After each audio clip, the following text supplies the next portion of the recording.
और ये शक्तियाँ हैं जो आपका चाहे तो हेल्प कर सकती हैं यदि आपका भाव सही है तो। देवी देवता भी हैं, यदि आप कर्म में अग्रसर हो, काम करने की इच्छा रखते हो, जाहिर करते हो, वो भी आपकी सहायता करते हैं।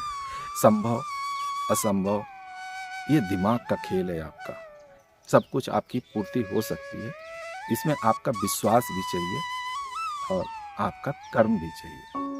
नमस्कार, अब मैं चंद्रशेखर द्विवेदी आज बात करेंगे गुप्त नवरात्रि के बारे में कि गुप्त नवरात्रि आपको किस तरीके से मनाना चाहिए। गुप्त नवरात्रि आपको क्या दे सकता है, गुप्त नवरात्रि में क्या राज छुपा हुआ है और कैसे आप अपनी सारी मनोकामना का पूर्ति कर सकते हैं इस गुप्त नवरात्रि में। जी हाँ, मैं बताना चाहता हूँ कि 30 जनवरी से लेकर 7 फरवरी तक गुप्त नवरात्रि होने वाला है। इस गुप्त नवरात्रि में आप अपनी सारी मनोकामना पूर्ण कर सकते हैं, लेकिन उसके पहले मैं आपको ये बता दूं, जो सत्य है, परम सत्य है, हर कोई यही चाहता है और हर नर हो, भगवान हो, कोई भी हो, यही चाहते हैं कि आप, यदि आपका उद्देश्य निश्चित है, आपका दायरा निश्चित है, तो निश्चय ही आपका सहयोग करने के लिए सारी कायनात एक हो जाती है। तो चलो सबसे पहले मैं आपको ये बता दूं कि गुप्त नवरात्रि का समय तो मैंने आपको बता दिया। गुप्त नवरात्रि मनाते कैसे हैं, गुप्त नवरात्रि में मिलता क्या है। हर इंसान को धन की आवश्यकता होती है और जरूरी भी है, इसके बगैर चलने वाला नहीं है यदि आप सांसारिक जीवन में हो। हर इंसान की इच्छा है, जो काम करता है वो भी, जो घर पे सोया है वो भी, लेकिन उसको ही मिलता है जो कर्मठ होता है, उसका ही ये प्रकृति और ये समाज उसका ही हेल्प करता है, जो अग्रसर होता है, पहुंचने की कोशिश करता है, उसी को ही लोग पहुंचाते हैं।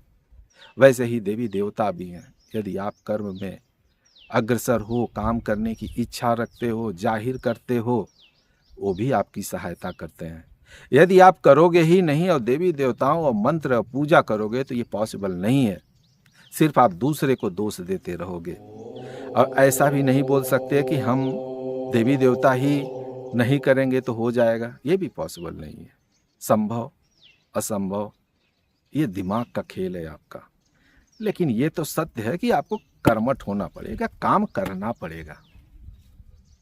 और ये शक्तियां हैं जो आपका चाहे तो हेल्प कर सकती हैं यदि आपका भाव सही है तो सबसे पहले मैं आपको ये बता दूं कि ये पूजा जो है विधि आपकी मनोकामना के लिए होती है। आप अपनी सारी मनोकामना पूर्ण कर सकते हो, चाहे धन से संबंधित हो, चाहे भू से संबंधित हो, चाहे हेल्थ से संबंधित हो, सब कुछ आपकी पूर्ति हो सकती है। इसमें आपका विश्वास भी चाहिए और आपका कर्म भी चाहिए। इस दिन क्या करना है आपको, इस दिन आपको देवी का स्थापना अपने पूजा स्थान पे बड़े श्रद्धा के साथ करना है।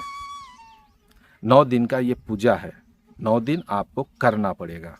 विश्वास है, श्रद्धा है तो ही करना, अन्यथा मेरे वीडियो को देख के इग्नोर कर जाना, क्योंकि मुझे ये लगता है कि यदि मुझे मालूम है तो मुझे बताना चाहिए। मानना न मानना ये आपकी मर्जी है। तो आप आए ही हैं देखने के लिए, जरूर ही आपकी इच्छाएं हैं।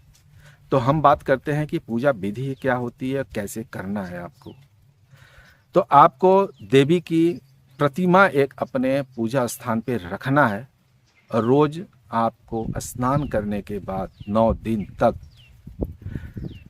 देवी की आराधना करना है, लक्ष्मी माँ की आराधना करना है।